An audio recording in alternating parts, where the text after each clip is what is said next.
little bit about, why did you decide to run this ad?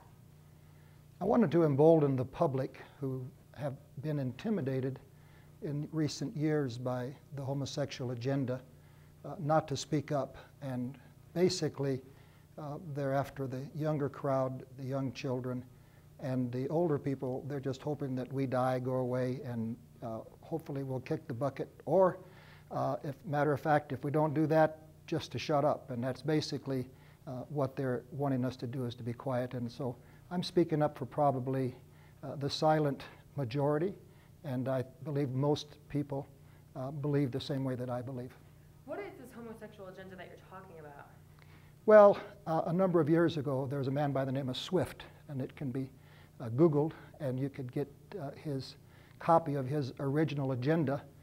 It's entered into the congressional record, in which he talked about the homosexual agenda, what they had planned to do, change the laws, forcefully, if nature, allow what is taking place today through intimidation, through threats, through any kind of means possible. If they couldn't do it through the courts, they were going to force the homosexual agenda on us. Only he uses much more superlative words, very gross, very immoral words, and it's entered into the congressional record. And if one reads that, you will see that most of those things that he has said has already been accomplished, and some are yet to be, because we can see the way the trend is going. But I mean, what is that? What is, like, you're saying it's affecting the youth, and I mean, what are they doing to the youth? Well, first of all, the homosexual agenda is to try to force it into our schools, our children, all the way down to kindergarten age. It's poisoning their mind.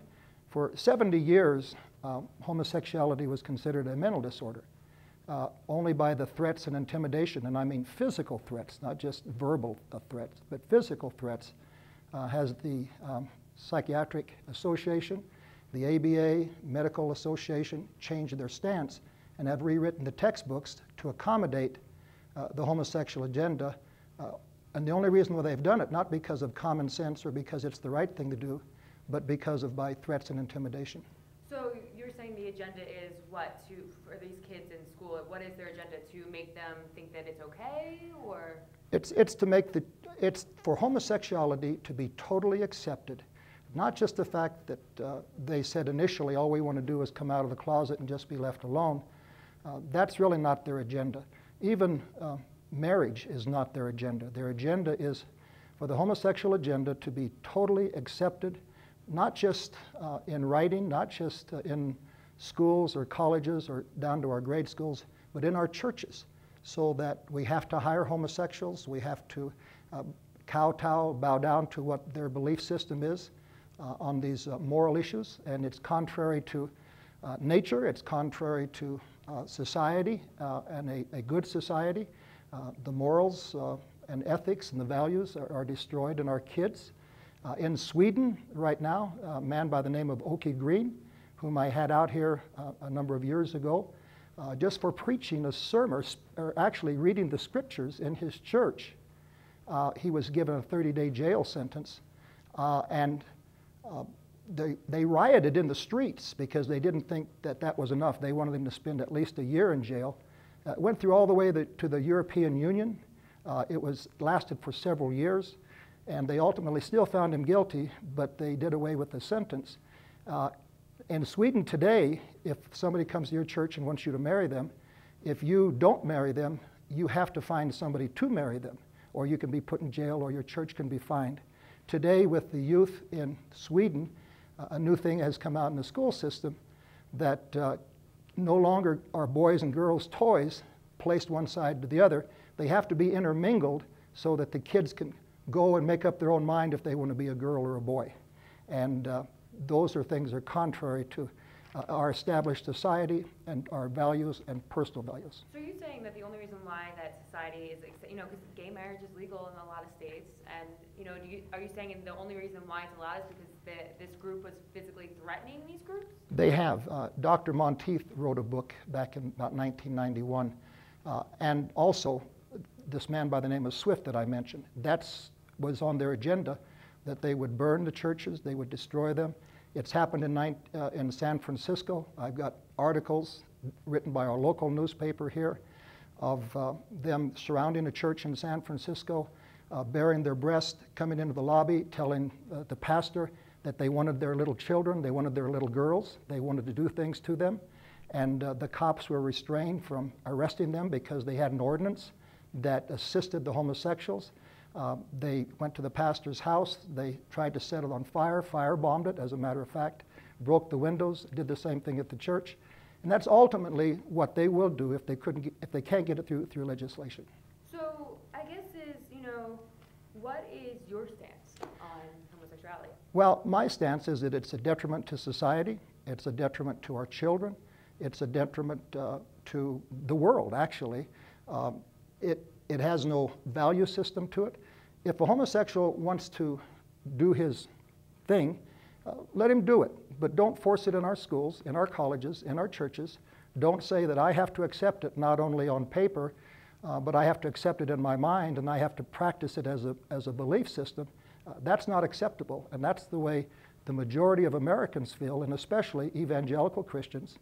And I think that what we have is people standing up and they're just looking for someone to say, hey, the emperor hasn't got any clothes on.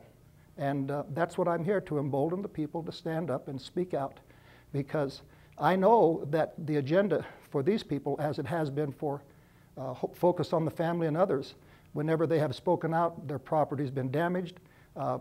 We can see it in California where it's happened. CEOs have had to step down from their job for just expressing certain ideas about it. A French congressman said one time that just a few years ago that heterosexual marriage was more preferable than homosexual marriage. He was fined by the courts $10,000.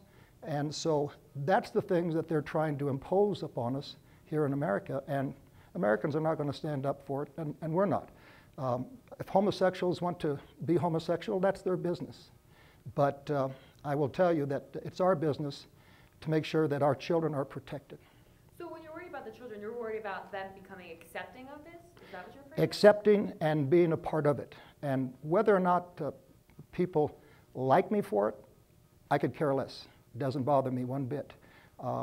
If homosexuals say they'll never come to my church, good, glad, because for every homosexual that comes into my church, either stealthily, and some of them do, they may corrupt a dozen of my teenagers, and I'd rather have one of them not come than have a dozen of my teenagers corrupted. But how are they corrupting them? Because a lot of people say you're born this way, you can't pick, you don't pick what you are. Unless, do you disagree otherwise? Do you think it's... A lot of people have said they're born this way, but there is no scientific evidence. Dean Hamer of University of Hawaii, for 6 years, told the American and the British Medical Association that he had proof that it was genetic. And he lied about it. He said he had the papers. He said he could prove it. And at the end of 6 years, after many threats by them to take away his license, he finally came out and said, I lied. And he said, anything I could do to help promote the homosexual agenda these 6 years would be good. He said, I don't care if I lied or not. And so there's no, and that's a public record, and it can be looked up on Bing or Google, Dr. Dean Hamer, H-A-Y-M-E-R. So if you're saying it's a choice, right, that they can be corrupted by this, when did you choose to be a heterosexual versus a homosexual? It's a choice. And if, we can argue a lot of points on it, and I'm sure we don't have time in this interview, but I can just tell you that not all homosexuals are violent, but the ones who are leading the path that presently has taken place in America are violent, and those are the ones that we have to look at. But the matter of choice, people are not born that way. If they are born that way, which I don't believe they are, it's an anomaly. Just like some people are born with mental defects, that's an anomaly. And in the Bible, in fact, people say Jesus didn't say anything about it, but he did in 3 different places. And 33 times in the Bible, the name or the city, Sodom and Gomorrah, mentioned, never in a positive light, always in the light of judgment or wrong. And Jesus quoted 3 different times that in the day of judgment it would be more tolerable for Sodom and Gomorrah. They would still be in judgment, but it would be better for them than those who rejected him in his day after they had seen the miracles. And then Jesus even said in his day, marriage was between a man and a woman. And Jesus talked about eunuchs. And he said some eunuchs are eunuchs because they've been made that way, because they was with the king's harem, and some are by choice. And probably those by choice were those that maybe were homosexual and decided, no, this isn't a good lifestyle, and they became a eunuch on their own. So it's a choice. So you're not born that way, then you're saying it is a choice? It is a choice. So then when did you decide to be a heterosexual versus a homosexual? At what age? I was born normal. I was born normal. I wasn't born with an anomaly.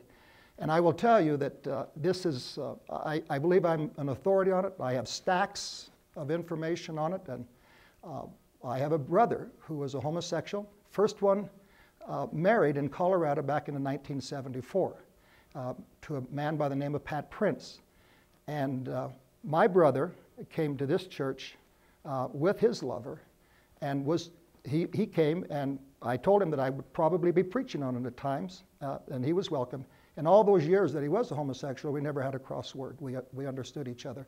But my brother became a Christian, changed his lifestyle, got married. He's since passed away, but not from any disease or anything of that nature. Did he marry a woman? He married a woman. So you're saying you can convert someone?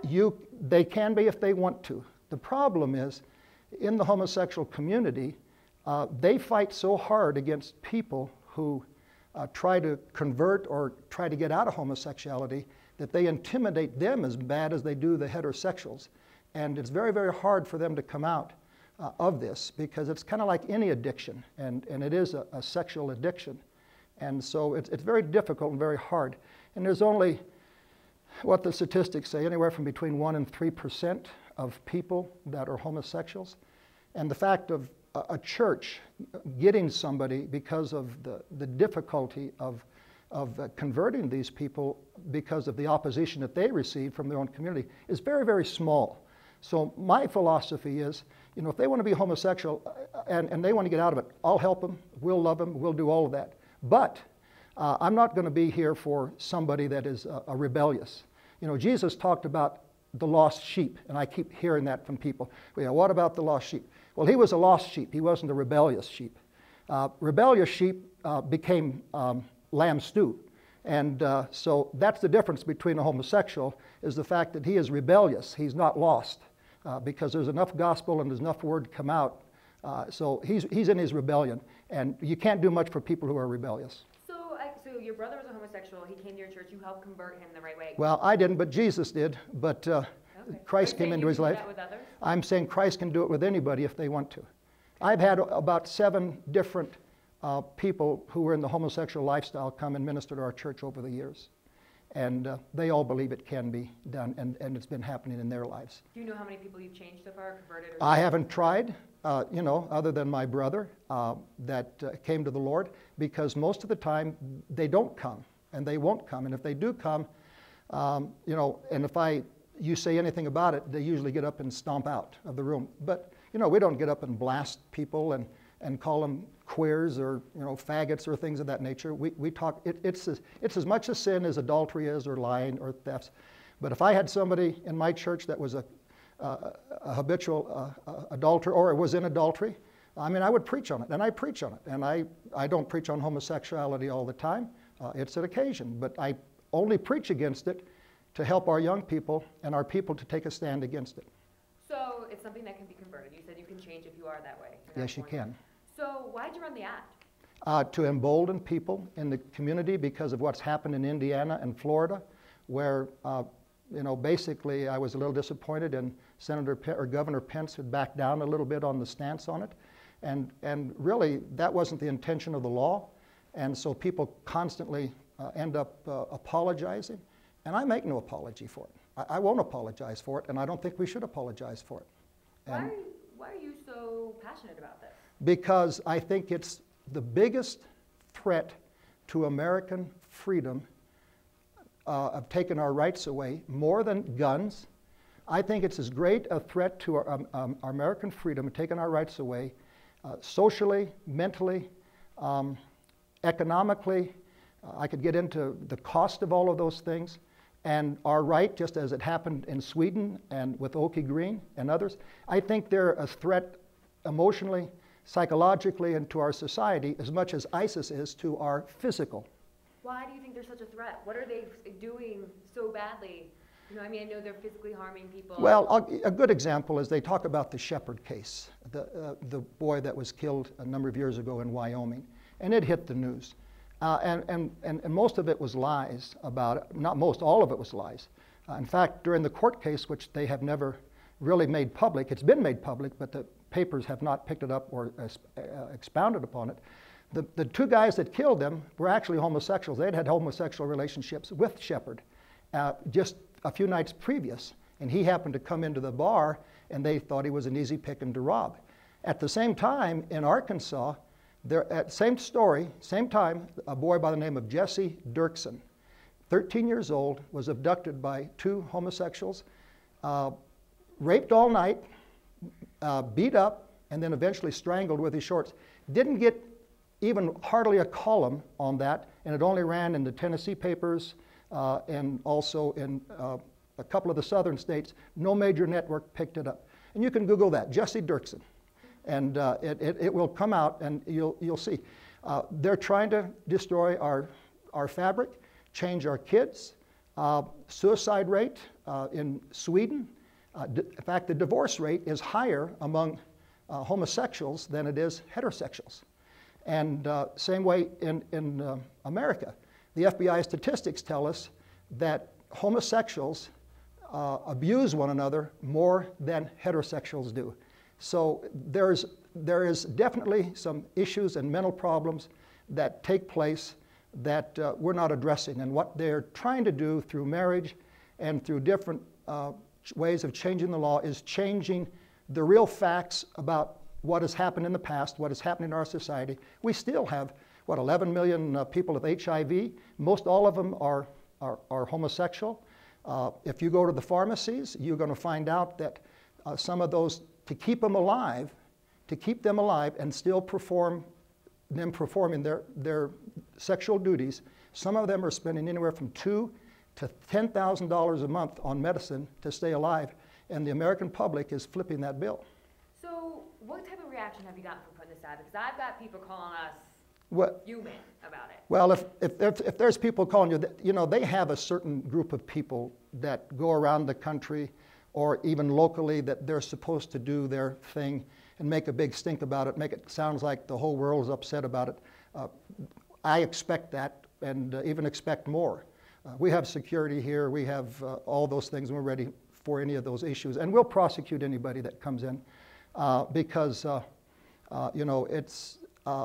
it's not a good lifestyle.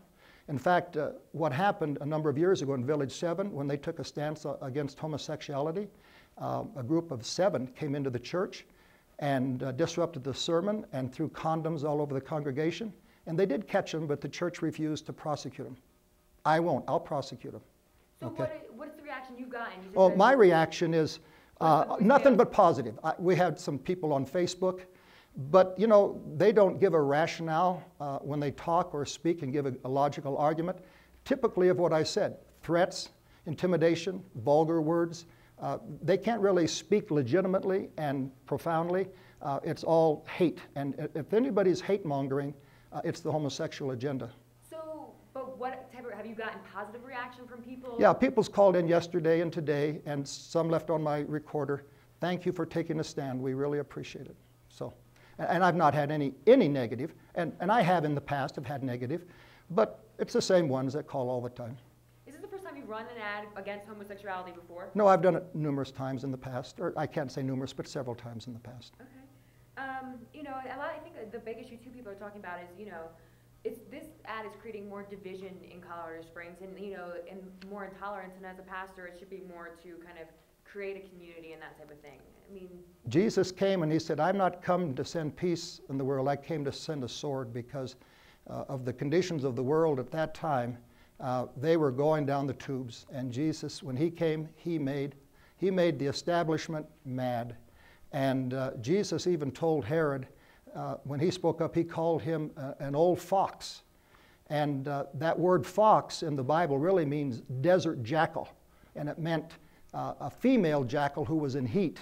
And he said, "You go tell old Herod, today I do miracles and tomorrow I will do this and this," because he was the one that had John the Baptist beheaded because of the lustful dance that Herodias had performed. So he said, you go tell that old jackal, that desert female jackal in heat, that I'm going to continue to preach and do what I'm going to do.